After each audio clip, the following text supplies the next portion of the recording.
Well, hey, and welcome to day 28 of walking through the Gospel of Mark together. Today we're in chapter 8, almost to the halfway point of the book, chapter 8, verse 31 through 38.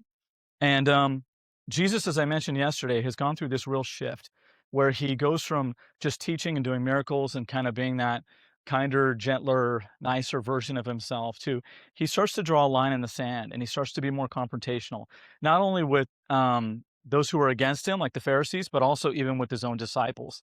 And we notice in the previous section, he said to Peter, he said, "Wow, Peter, you're really getting it.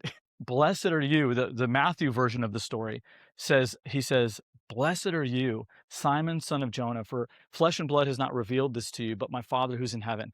And so he's really calling out the supernatural nature of Peter's revelation, what he understands about Jesus in that moment. And in the second part, in verse 31, it goes the exact opposite direction. It says, Jesus began to tell them, he was telling them all the things that he was going to have to go through. He would have to be tortured and killed, and then I'll rise again on the third day. Very specific. And then he says, and as he talked about this openly with his disciples, verse 32, Peter took him aside and began to reprimand him for saying such things.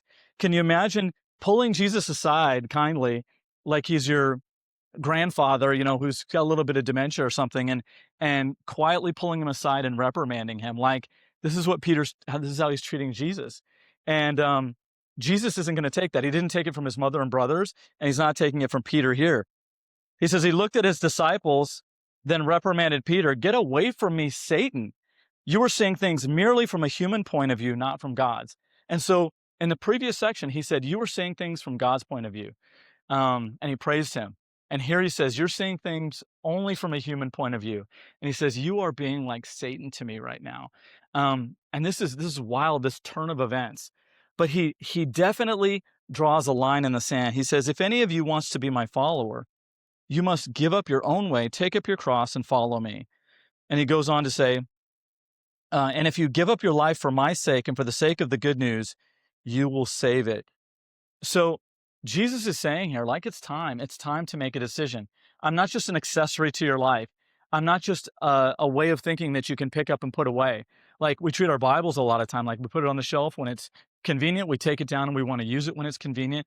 Christ won't be put in that position. He's saying daily, you have to pick up your cross, the instrument of your own physical death, and you have to choose to walk with that every day. He's saying that to you. He's saying that to me. It's time to decide, if you haven't already. Every day when you wake up, I'm going to live for Jesus. I'm not going to live for myself. I'm going to die to myself today. And I pray that you've already made that decision and that you walk with it every day. And if not, I pray that today would be the day. God bless you. We'll see you tomorrow.